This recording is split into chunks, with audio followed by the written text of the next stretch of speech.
Hello, my name is Elroy Reed, and you have tuned into the Urban Townhall Talk Show, a talk show about issues that impact the African American communities of the northern suburbs of Chicago and beyond.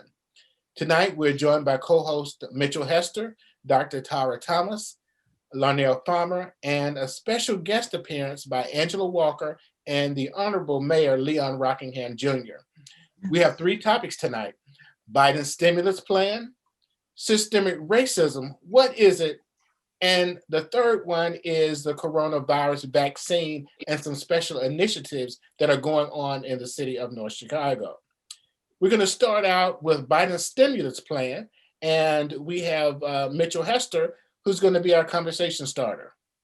All right, so we're going to talk about the stimulus aspect of this at first, and here's the thing. All right, does everybody see the screen now? I do. Yep. All right, so real quick, this, what we're benefiting from now, I hope it's a benefit, is a national vaccination strategy. And that's what we've been neglecting from the beginning. So here are the components according to this U.S. Chamber organization with regard to the vaccination strategy. Number one, support the community and mobile vaccination centers. Expand the number of public health workers. All of these things cost money, right? Utilize the National Guard, which should have been utilized from the beginning. And that way you can mobilize them and move them as the need shifts. I think I've seen some of that already happen. I've seen the National Guard in LA and some of the larger vaccinations. Yes, some of this has. Yes. And especially targeting the underserved communities.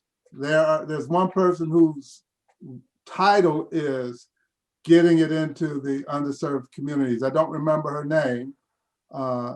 Expand rapid testing. You know, COVID's going to be with us forever.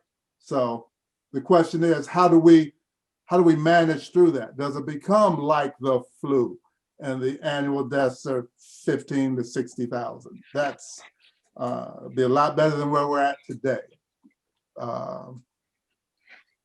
Target the long-term care facilities. This is something that they really just started in earnest.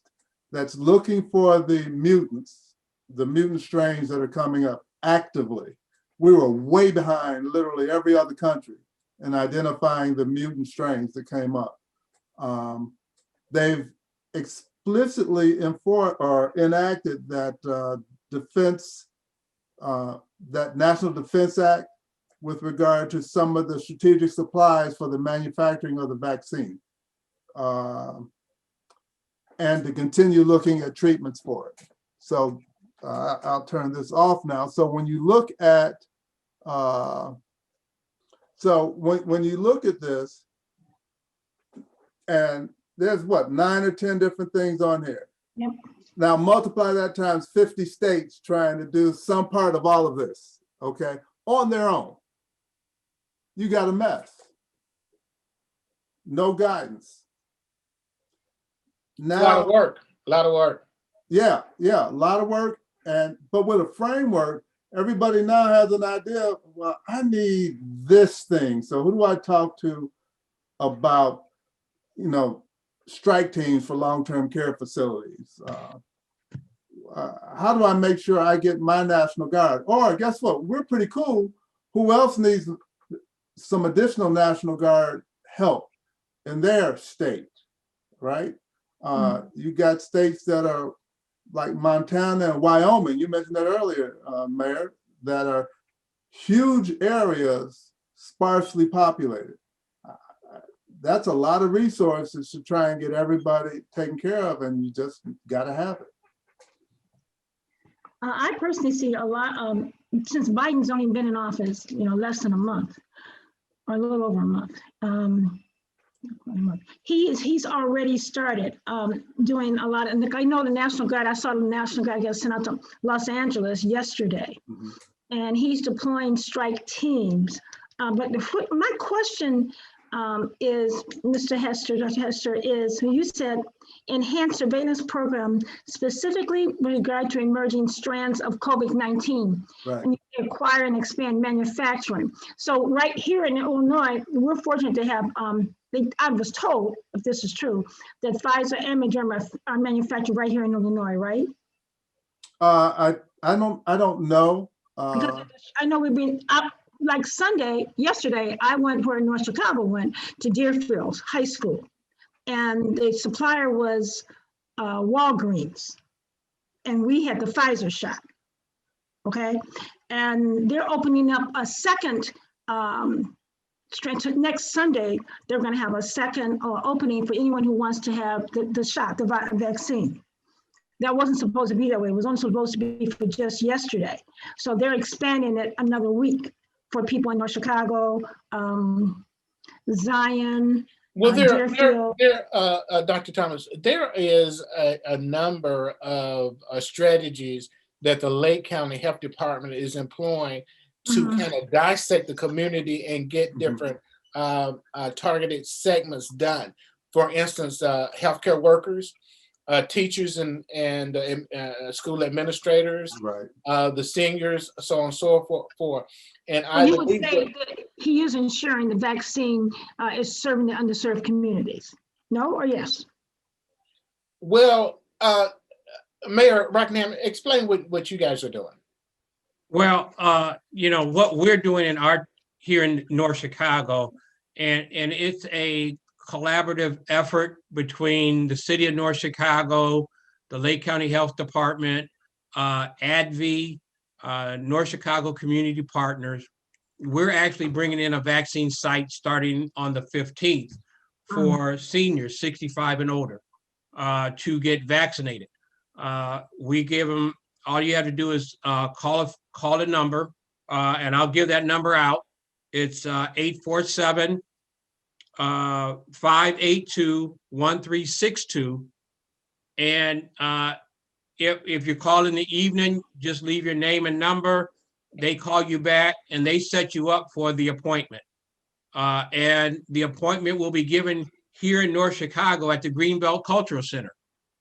So, which, one of the biggest things that we have problems with is, that Lake County hadn't been seeing the underserved communities signing up for the All-Vax to get vaccinated.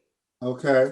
So what we've done, working again with ADV and the Lake County Health Department, because the Lake County Health Department was going to have it and is having it at the Lake County Fairgrounds. Again, a lot of people from our area sometimes cannot make it all the way out to the fairgrounds. So collaborating and partnering with them, it brings it back here to North Chicago, and it gets our community vaccinated. Do you have to live in North Chicago? We are starting to expand that to North Chicago and Waukegan, but just to keep it, North Chicago will have a priority. Priority, absolutely. That's good. Sure. Could you give us that phone number again? Yeah, that phone number is 847-582-1362. And that number, when you call it, it actually goes to the North Chicago Community Partners, which is part of the school district, or has been working with the school district. But then they'll give you a call back if it's, like I say, in the evening, like now, and they'll get back with you and they'll set you up, and they'll give you a time and you can come and get get vaccinated. So yeah, they have expanded it to North Chicago. It originally started in North Chicago, but now they have actually expanded it into Waukegan. So, but and the partners that's participating is AbbVie and an organization called the North Chicago Community Partners. North Chicago, yes, ADV, North Chicago Community Partners, which is in the school district, that's working with the North Chicago School District. I see. Lake County Health Department, the city of North Chicago, and then also the Greenbelt Cultural Center. So I think there's a strategic effort to vaccinate all the teachers and school administrators before there's this mass return to the classroom. So that's what's going on. Now, the hiccup here is that they've got to get the Moderna vaccine takes 2 administrations. And so they've got to, take it now, wait 28 days and come back and take it later. One of the benefits for the Johnson & Johnson vaccine that is supposed to come online in the near future is that it only takes 1 shot. Right, and Moderna and Pfizer are both 2 shots. That's right. Mhm. But the one from Johnson & Johnson, they're saying it's like 58% for the 1 dose. Well, let's talk about the Johnson & Johnson for a minute. Here's the thing. Would you be upset if you got a cough and cold and it was gone after 3 or 4 days? I think you would say, I would not be upset at all. So when it comes to preventing people from going into the hospital and being seriously ill, it's 85% effective to prevent hospitalizations, okay? Right. And so far in their trial, there have been 0 deaths. Right, I saw that. So we could get caught up easily on, well, that's only 85%, that was 95.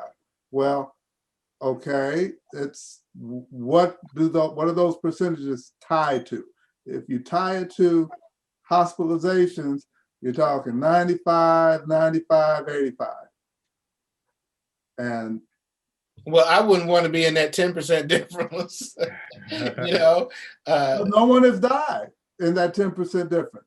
Yeah, but there have been people who have had to go to the hospital because of, more people have had to go to the hospital or been severely sick. Well, Elroy, for every year we take this flu vaccine, typically that's about 55%. That's what you're talking about. All of these knock the socks off the flu vaccine. May I ask a question to all of you? How will this vaccine protect us from the viruses coming in from South Africa? Or will it? Okay, so look at the last bullet, not the last one, the third from the last bullet point here. Here's the problem. Every virus mutates, period. Left unchecked, they all mutate. They mutate all the time, different ways, different places. So what's called the UK variant or the South Africa variant, that's merely where it was first identified. They could have all been here as mutations, and we could have our own mutations going on too. The simple fact was the United States had been checking for mutants. Now, I don't know if I've got this right, but if UK was analyzing various mutations, 20 per 1,000 people tested, the United States was testing it 1 per 1,000 people being tested. That is not going to cut it. How in the world is this supposed to be the greatest nation? And it's at the bottom of the heap when it comes to searching out these, they're called surveillance programs, right? Searching out the mutations. Now, every company is looking at their vaccine with regard to the identified mutations, all right? Well, so far, most of them believe their vaccine will address it. There is an issue with the South Africa, you had mentioned that, and the one in Brazil too, if I'm not mistaken. And they're already talking about modifying their vaccines, so. Well, we can't spend all our time on the vaccine. Not the same flu shot, that's a different mutation. And okay, well, we've got an agenda. We can't spend all of our time on that. We want to talk at least about one more point about the Biden administration stimulus plan, and then we're going to take a short break, and then we're going to come back and talk about systemic racism. A part of the Biden plan is to increase over time the minimum wage from about $7.95, which is, I believe, what it is now, to about $15 an hour by the year 2024. This has met with Republican and some Democratic, opposition. What do you guys think about that as a minimum wage? $15 an hour. How is it going to impact our economy? What do You're you gonna think? send more jobs overseas, possibly. Everything has a trade-off, okay? That's right. Here's what some of the economists have said, that the net to the US economy will be a benefit. Think of it this way. I think my wife looked this up. It's been 19 years since the federal minimum wage has been changed. All right, so just think about that for a minute. 19 years. Have your auto insurance premiums gone up? Has your rent gone up? Has all of your cost of livings gone up? And still the federal minimum wage hasn't changed. Now, having said that, every state starts with that as a base, and then they may have in their state a different minimum wage that's higher than that federal standard. Because imagine New York, that's not going to work in New York, right? So It won't work in Lake County. I know it won't. I know it won't. So they're talking about by what was the year? By 2020. 24, 2024. So it's gonna go up, and here's what the economists say. Because it's gonna grow up to really help people with those costs, it's going to reduce the number of folks in poverty, even if it costs 500,000 jobs. Overall, it's going to reduce the number of people in poverty. So that's an interesting. An average person works about 2,000 hours in a year. At $15 an hour, that's only $30,000 a year. So it's not as bad as you think. 42 for a family of, let's say, 4, the poverty line is about 42,000. So if you are a single mom and got 4 kids and you got a full-time job, you're still below the poverty line, even at $15 an hour. Yeah. Yeah, but one of the things here, and I can't remember exactly what the range was, but someone, I was at a meeting and they did a comparison on what's it cost to live here in Lake County. Minimum, just, rent, utilities, food, and, people were coming in at 25,000, 24, 20. It's almost 39, almost 40,000 to really live here in Lake County.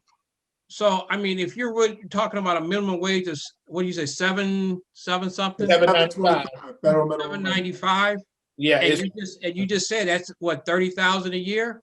You're right. I mean, how is a person, to have a full-time position, to have that? Now they got to put daycare and some of the others that exist that, it's.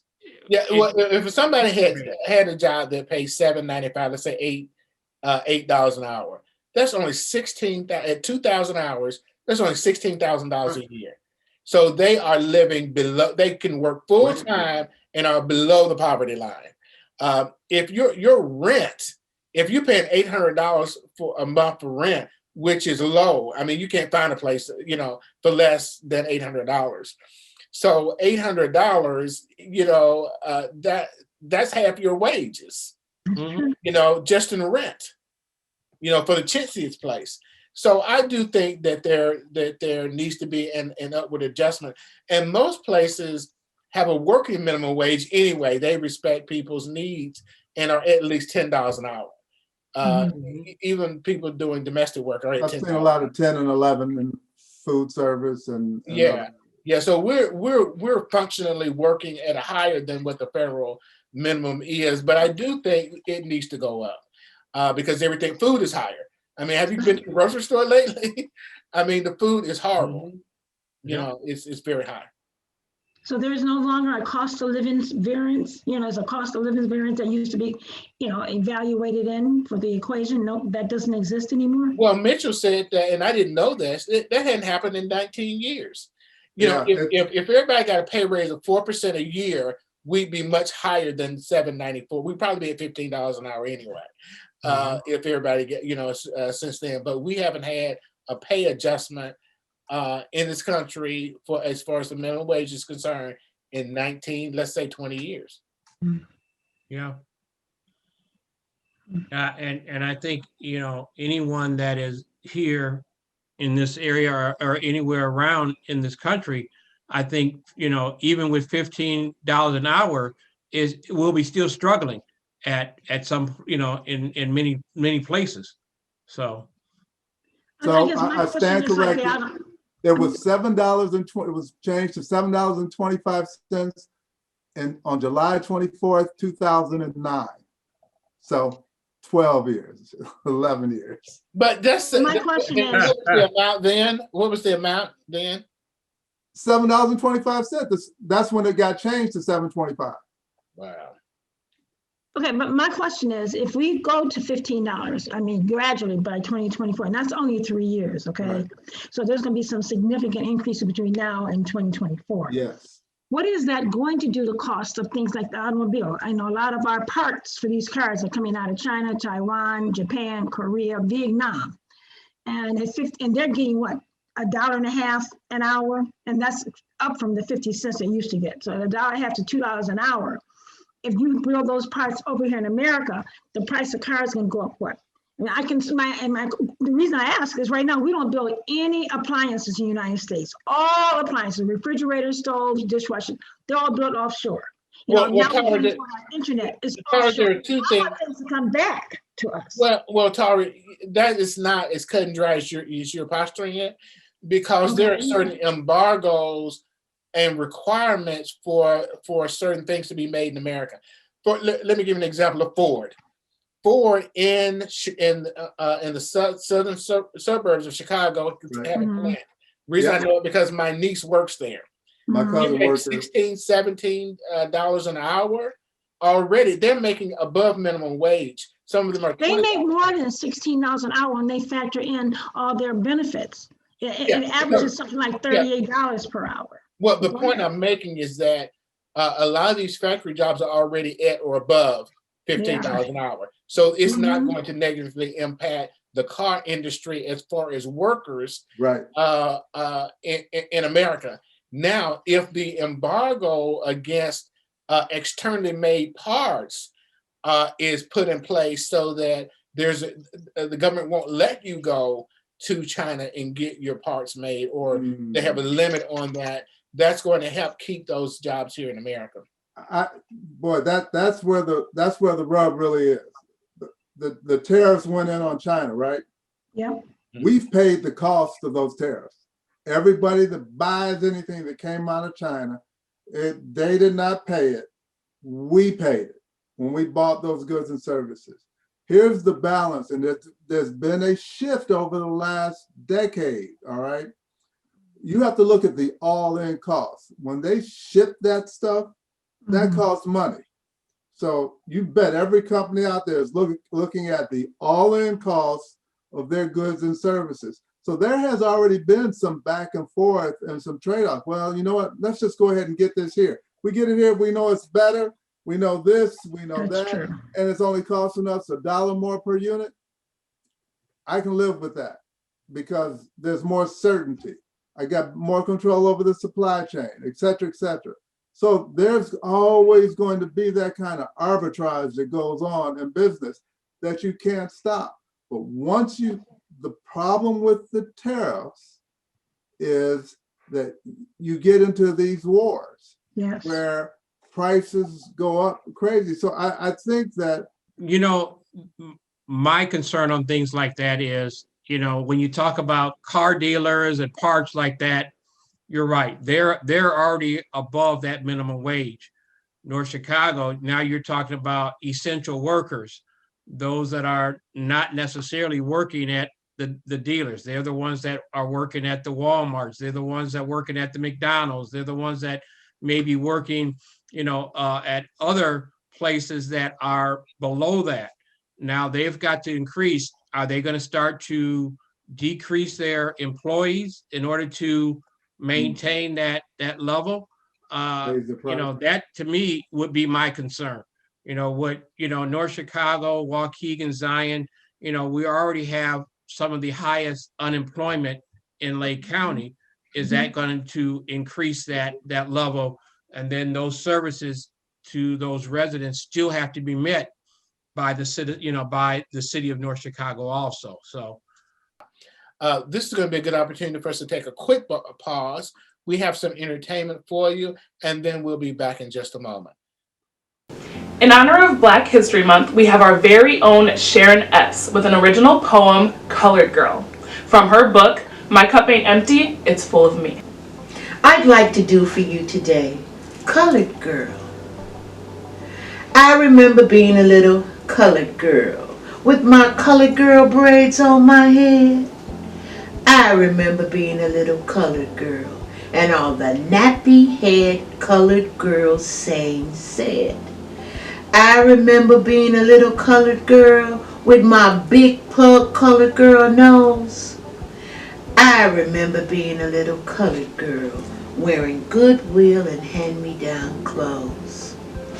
I remember being a little colored girl, most time the poetess in my class. I remember being the little colored girl, the jokes that others laughed. I remember being a little colored girl with my big, thick colored girl lips.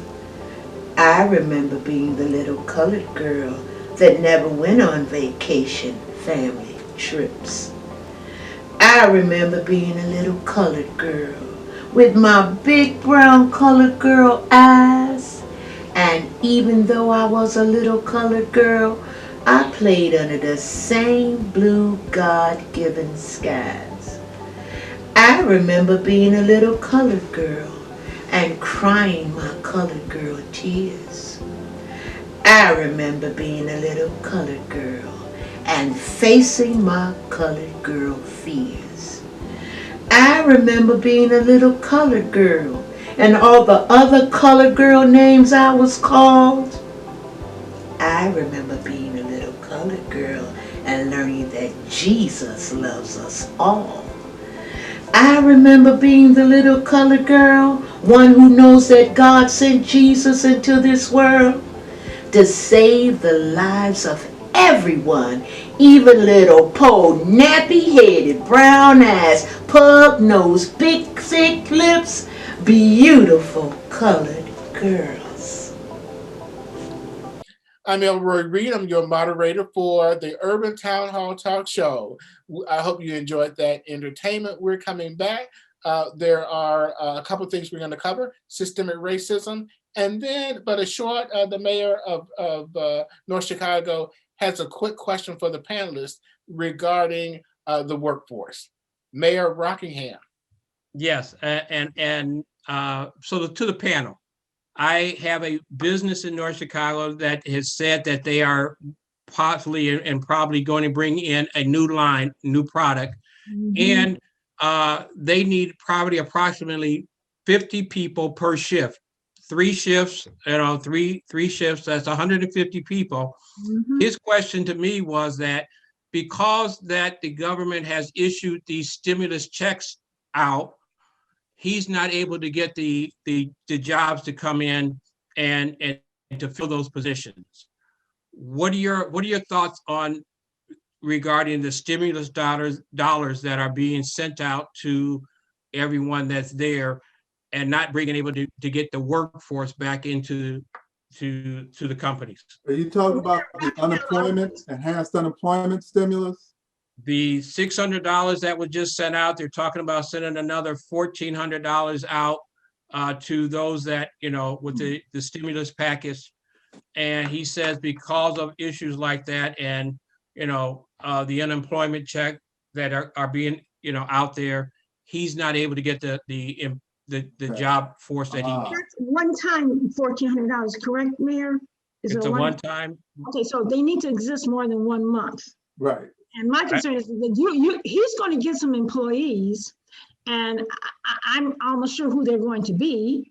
And everybody's not getting these checks. Some people can't get them if they don't have a Social Security card. So there's a large population that is not receiving these checks. And that's a large workforce that's available. And some folks who receive the stimulus checks are hardworking individuals, and they're still going to. And then we're going to have a group who complains later when all those stimulus dry up and they don't have a job. I know for sure that the airport at Waukegan, the federal government has issued like a $300 million grant for minority contracts. And I know someone on the board who's trying to find an African-American company to have some of these contracts, and there aren't any, not out here. And I think that goes to what Ms. Walker is saying. If we could train people to be professional in, everybody doesn't have to be a doctor, lawyer, mayor. We need contractors who are skilled employees to handle some of these contracts. Because we got this contract right now, and I'm gonna tell you, 2 years from now, you're gonna have people in the ACP, Urban League, saying, why didn't they go to African Americans? They're gonna do it.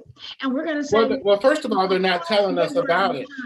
Tara, you know about that, but this is the first, I've got a newspaper, this is the first time I've heard it. Well, I know the mayors know about it because I know they know who spoke with them about it, and there's no African American. Now there are plenty. But you aren't telling us. Yes, See, they are. No. They know. That's the problem. They sent out the bid. That is the problem within itself. They sent out the bid, and the only talked about— contractors who had that, Elroy, were in Chicago, and their goal was to give this money to African American contractors in Lake County. Okay, fine. But what I'm saying to you is that all these opportunities are supposed to be out there for African Americans and minorities, but we don't hear about it. The Hispanics heard about them, they got the contracts. You heard about it. No. I didn't hear about it. The mayor might have heard about it, but the people who could do the jobs aren't hearing about it. Let me give you an example of what I'm talking about.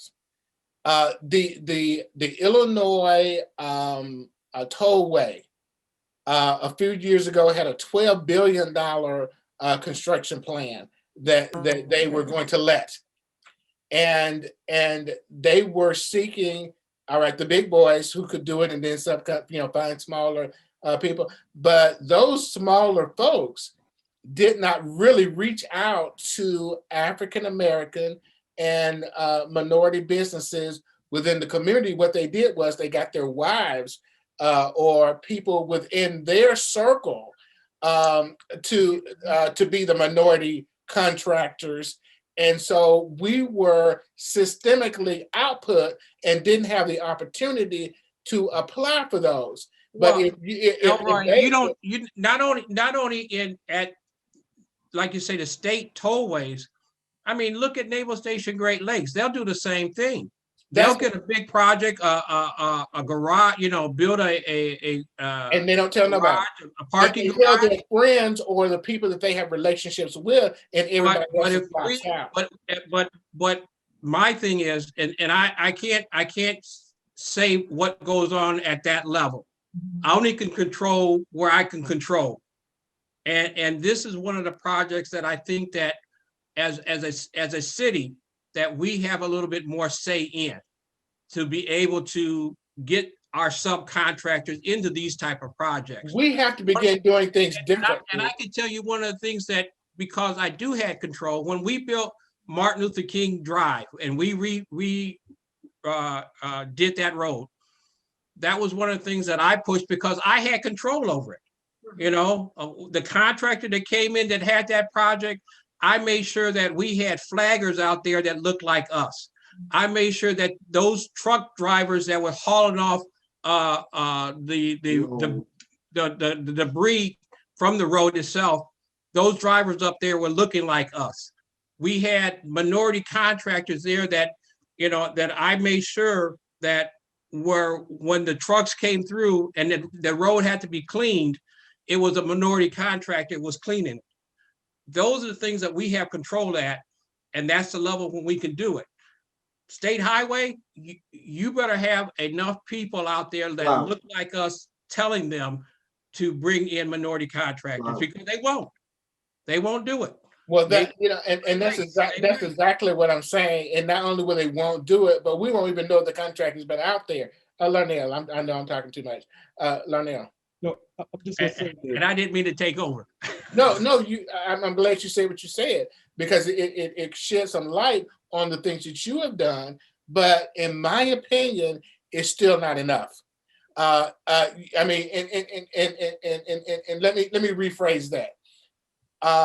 There are people that are in your sphere of influence that got those jobs. But what about the people that were not in your sphere of influence who never knew the job flag or job was open? So we have to do more of communicating. And in a way, I'm saying use the Black media, but that's only part of it. We've got to do more to outreach.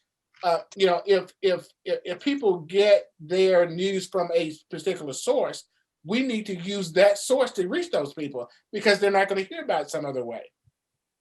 True. So what I'm saying is that we've got to go beyond the normal process that we use to disseminate information, so that more people can know that the opportunity is there. Let's say you got kids out here, who, let's say they're in 12th grade. They don't see that those opportunities are out there. The opportunities they see is what they go to school for. Okay, I'm going to be a doctor, a lawyer, or a school teacher. They don't know that there's a bricklaying job out there. They don't know that they can become a flag waver, or they don't know that there are opportunities out there because they never see them promoted in their communities. They don't see it. And so we've got to stretch beyond what we normally do and make those things known and available within the community, that yes, we can become a minority participant in a major construction job. And here are the things you have to do in order to do it. But if we don't know that those are the things that we need to do, and I may even have the skill sets to do it because I may have been apprentice or did it for a long time. But if I don't know those opportunities are out there, I can't go get them. But doesn't that go back to what Ms. Walker is saying in terms of training our people in our community or in North Chicago and working, training them for these positions? Well, that ain't what I'm talking about. There are training jobs out there. I'm not, yeah, we need to train people and all that. But what I'm saying is communication. We are not communicating with the African-American population what those job opportunities that are there. Yeah, right. I feel what you're saying. I understand what you're saying, that when these jobs are not made available, but these opportunities are made available, we as a community needs to make sure that that word gets out there in the sources that our people are looking at and reading in order to know that they're available. Patient over there. I've been watching you. We're running out of time. Mr. Farmer, you were going to talk about systemic racism, and that's a good segue into that. Thank you, Mr. Reed. I'm just watching Miss Walker. Hey, I used to be a flagger, but they don't advertise those jobs much. This union, Who you know? you gotta be in the union and know where the jobs are Who you know? for the union jobs. Again, We have a lot of qualified people. That's part of systemic racism. That's a way of barring a certain segment of people from access. That's another barrier that's in the way. Oh, you got to be in a union. Oh, but only Joe Blow's family members and friends are in the union, and therefore, you're boxed out because you aren't kin to these people that are in the union, and they got to give you the okay. You can't get the okio though. We got to stop. We got to change the way we do things in order to overcome the situation that we're in. I do agree that we need to change, but I also feel that it's not always about changing their systems. It's about changing your own system of how you do things. So that's why we get our own businesses, and that's why we become qualified to do the things that we want to do. Okay, let's We're See, talking we about have a lot of people here in North let's talk. Chicago Let, that let, are qualified to work, but are they actively looking? Are they really searching? Or are they just waiting on a job to come to their house? I'm just saying. we are so willing to point the finger at ourselves. No, no, no, no, no. I'm And not. I'm we're not. I'm well, not trying to point the finger. we're at I'm just fault trying to because say of all that this it's more discrimination. than. We It's gotta stop more that. than We gotta stop one. that. We gotta stop saying, "Oh, it's us," because it is I'm not not saying us. it's all us, but You know, but what I am a person, saying. No, no, a no. person Hear can me do out. a person can dot all their I's and cross all their T's and do everything that they're supposed to do, and they'll change the rules on you in a hot minute. So we have got to advocate for a system that's going to be fair and equitable. I agree with you, but I also say that there's more that we can do on as well. Well, I'm It's not talking not about just more than one I'm way of fixing the about the more that problem. we can do. We need to identify the things that need to be done and try to get them done and undo them. Okay. I'm with you, Ms. Walker. Okay. And I don't mean to overtalk you, but I'm really animate. I'm really passionate about that No because I've kidding. seen it too many times, Hmm. and have been a victim of it. You dot all your, you know, you cross all your I's and dot all your T's, and then you go down the road, and they say, "Oh, um, you know, here's a reason why you can't," and they get somebody else that look like them. But we all have been victims. all I was gonna say was this goes right into systemic racism Mm. because the thing is we're talking about giving jobs on billion-dollar, million-dollar, billion-dollar construction sites to Yep. people to wave a flag or to hold a flag. I remember when in Waukegan when they were building, there were three major projects that were going on. It was a Genesee Theater renovation. They were building the new city hall, and they were building a new city parking garage. And I Mm. remember I used to sit in my office and look out every day. I saw nobody that looked like us. Not one person, not anybody holding a flag, not anybody pushing a wheelbarrow, nobody. And then it was, I forgot the name of the company, but it seemed like all the business went to this one company. And I'm talking about these three major projects. Mhm. And so when I look at it systemically, you, and then years ago, I forgot what year it was when they instituted, I believe it was in Illinois, and minority contracting. So what happened? The companies that were out there, the minorities that they got were, like Mr. Reed said earlier, were their wives, their girlfriends, their daughters. Minorities became the white woman. So Mhm. it's always that systemic stuff that we have to deal with Mhm. all the time. And I'm not disagreeing with Ms. Walker or anybody else saying there are people in our community that will not work. That's But true. there are people out there that we know that are looking for jobs, and whatever way they've been beat down, they've been discouraged, or whatever. And the bottom line is we own nothing. Those companies that Mayor Rockingham would hire, they don't, those people don't look like us. We own absolutely It's true. nothing where we can say, Mayor Rockingham, I have this company. Whenever you start building, my company is going to come to you. If I have that small business, I'm still under somebody. That's true. So again, we own absolutely nothing in this country. And to Mr. Reed's point, we got to get over this thing where we're begging for crumbs. And I look at it, it doesn't matter what industry we're in. And we've seen it. Even the president of the United States, when he was black, they still found a way to beat him down. You can look at the highest paid athlete in this world. If it's a black person, and I had this discussion with somebody earlier today, LeBron James, he's making millions. LeBron James is on his way to being a billionaire if he already isn't. Okay, he's going to get there, but if LeBron James is making $1 billion a year, how much is that owner making? So once again, we own absolutely nothing. Football, 70+% of the players in the National Football League are black. We have three black head coaches. and no Black ownership whatsoever.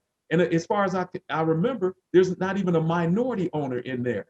And so again, we own nothing. And I think we need to change that mindset where we have to start thinking of ourselves in the mindset of being owners and not consumers, and start building and owning these companies, getting back to the roots. And I agree with what the majority of everyone was saying. When I was in high school, they had the industrial education classes and all of that stuff where we learned. You learn how to repair a car. You learn how to work with your hands. And there's nothing wrong with that. Somewhere in our society, we've moved away from what we learned as kids, what our parents and our grandparents went through. We've moved away from that, and we've gotten to this status where everything has to be an education. So we got people that have so many letters behind their name, but they owe the government all this money. That's true. So we've gotten caught up in this thing where everything must be an education. So we have some of the most educated unemployed people in this country too. Right. So again, to me, it just goes back to us That is true. getting out there and owning something. We have food deserts. Mr. Farmer, you said it much more eloquently and precise than I ever could have said it. Let me just add one thing to it, and I wrote it down because I wanted to say it. Why are we happy with being the flag waiver? We've talked about that. Could you repeat We've it? talked about that as a great accomplishment to see a Black flag waiver on a multi-million-dollar project. Well, we've got to go beyond the Black flag waiver. We're not even getting those jobs, but we've got to get to the point where we own the construction company so that we can vie for those $12 million contracts. And that's part of that systemic racism that I'm talking about. There's a lot of tentacles. That's not allowing us to participate in the economic firestorm that's out there. There's a lot of tentacles to it, no question about it. Mr. Farmer, there was, when I was in college, I got B out of both of these classes, financial analysis class and a money and banking class. My teacher in the financial analysis class was white. To make a long story short, she would not recognize me to answer the question that she had put to the class the night before. And so I had to keep my hand in the air, and probably the fifth time around, she asked me what my solution was to the case.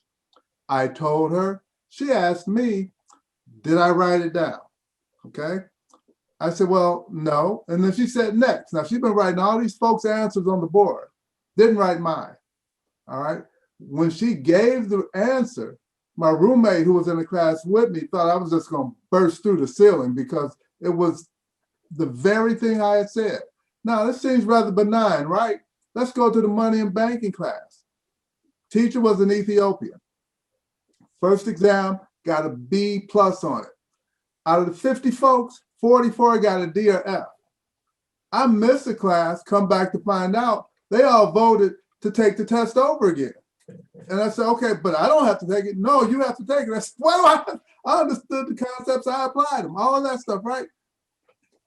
He gives a rote memory exam of illustrations that were in the book on page X, illustration 1.z. I got an F on that thing. I went ballistic on him. I went to the head of the finance department and complained, all of this stuff. And I say all that to say this. This Ethiopian instructor who I had a dialogue with the whole semester told me I was racist. That if it had been a white instructor, I would not have done all the stuff I had did. Little did he know how accurate he was, because I didn't write the head of the finance department on this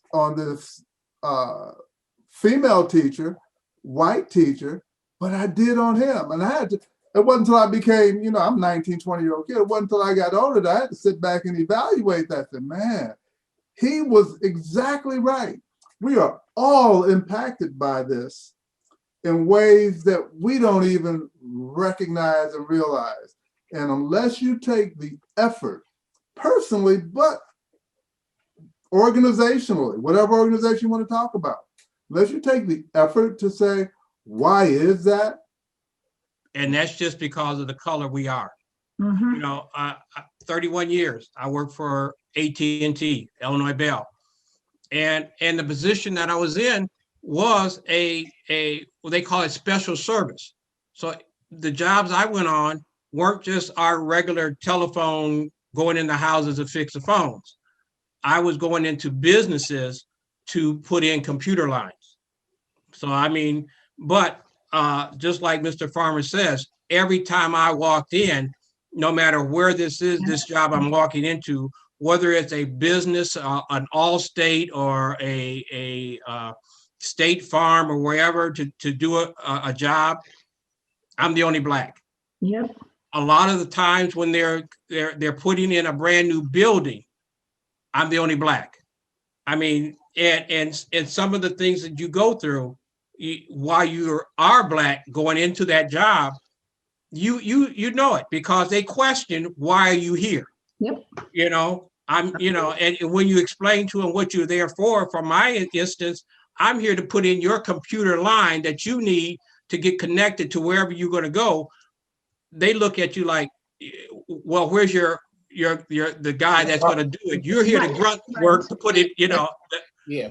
So I mean, we all gone through that. Yep. The thing is, And I gotta say though, this when you speak of Mr. Farmer, Martin Luther King, the person that was doing the cleaning of the street, that was his business. That wasn't someone hired him, and I wanted to get those businesses in. Those truck drivers that looked like us, that was his truck that he was driving for his business, being a subcontractor. And that's what I wanted to make sure that was his. You know, as long as they keep those small jobs, they're going to stay small.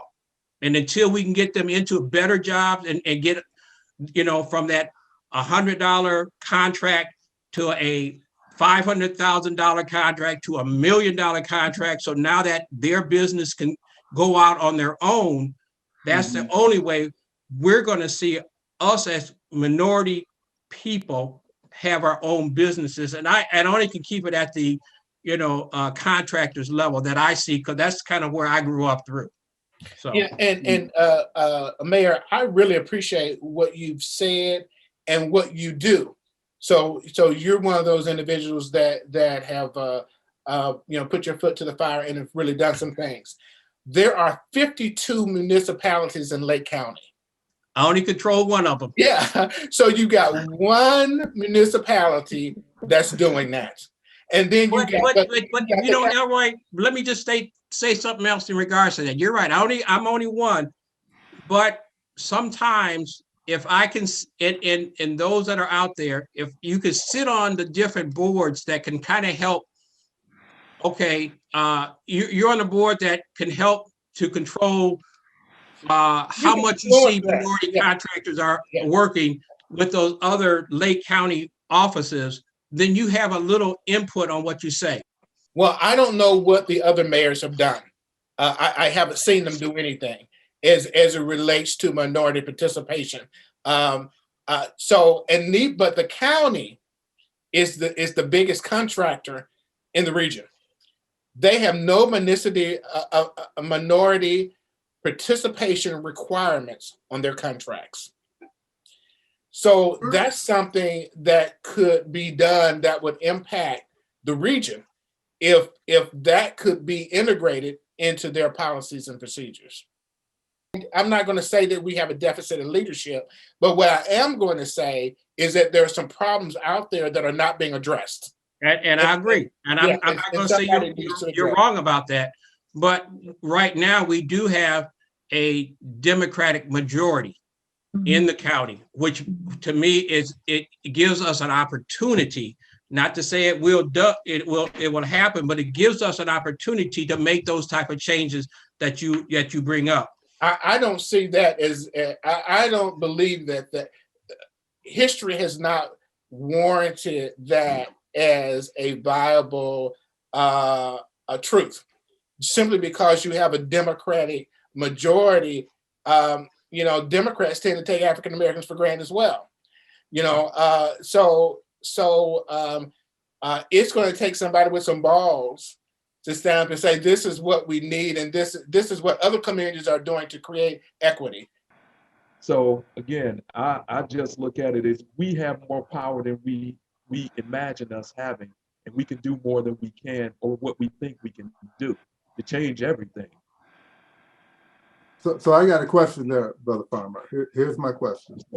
All of us have done something. We're on this panel now, so obviously we've done something with our lives, okay? I look at the fact that, and I think, Tara, you mentioned what your parents did with you. There was no question about what you were going to do. There was no question about what your children were going to do. Not what they would ultimately become, but they were going to have the ability and the capability, the capacity to do everything that they could have that capacity for. So what is it that's robbing our youth from having that sort of capacity? I know the struggles I have with my children, just trying to get, I mean, I was told by my kids, I wasn't Black. You know, I didn't wear a hoodie, I didn't do this, I didn't do this, you know. So I think I hate to think that we've lost the opportunity. I just want to know where is it? What is it that we could do? I just wasn't going to give up. That's what when I look at what it was me, I didn't know that being a CPA, I didn't know what that was about. I heard a lecture one day in college. I was going to be a COBOL programmer. I heard a lecture one day. The guy talked about business cycles, and they say, hey, when you grow, and then you go out of business, the last one turning out the light was the accountant. Hey, I changed my major. I had no clue what that was going to lead to. And maybe that's it. Are there enough mentorship type arrangements out there? Ms. Walker, I was hearing her talk about the training. There are so many elements that people could be trained on that are not focused on. I think of how many kids could get into IT security. Wow, is that going to be a booming field? What do you need a college degree for that? Well, not really. You can get, it's like Chicago Vocational High School. I don't know how many of y'all know about Yes. CVS. Oh, okay. Yeah. All right, there you go. We just need a new Chicago Vocational High School. We need new training. Yeah, and I'm so glad the mayor was talking about that because I wrote a little plan. Maybe he can take a look at it. Oh man, you didn't make it to that Rotary meeting, man. You gonna hear it? I just been waiting for that opportunity, Mayor. The mayor does look at stuff. I'm here to tell you, I know he looks at proposals. I promise you that, Ms. Walker. We hope that everyone enjoyed this episode. Again, it's time to bring it to an end. We're going to wrap up with final comments by everyone. So we'll start with Ms. Angela Walker. You've got 90 seconds. I had a really good time, and I enjoyed the topics tonight. Thank you. Thank you, Mr. Farmer. As always, I've enjoyed this, and it's been enlightening. It's been enlightening. Thank you. Mr. Hester. I just enjoy really hearing a lot of the background for some of the things that you've been doing there, Mayor Rockingham, as well as just some of the intricacies that exist here in Lake County. Hopefully I was able to contribute something. It's been a joy. Dr. Thomas. I enjoyed this. I enjoy every week, Mr. Reeve. I particularly enjoyed this particular discussion, and I think it's great. I learned a lot about our mayor, that I think he'd be a complete wonderful role model, really and truly though, seriously, to our youth. To know that he worked for AT&T and now he's a mayor of a city, that speaks volume. I learned a lot about Ms. Walker, and I'm on her bandwagon about training people vocationally. The Honorable Mayor. Well, first of all, thank you. Thank you for having me on this panel of esteemed people. I just want to say, all the discussion that we had is very enlightening. I hope those that will be listening will have and be able to take a little something away from the discussion that we had. I know, again, COVID is out there. Please get vaccinated. You know, that to me is the only way, you know, we are going to get back to our new normal. I think there's a philosopher called Reiki, or I think that's his last name. He says there's a field out there between right and wrong. Let's meet in between. Yeah. Again, you've been watching the Urban Town Hall. I'm your moderator, and we hope that you enjoyed yourself. This airs on Thursday nights and is posted on Facebook for about a week. So we hope that you enjoy it, that you share with others. And until next week, have a great afternoon. Thank you.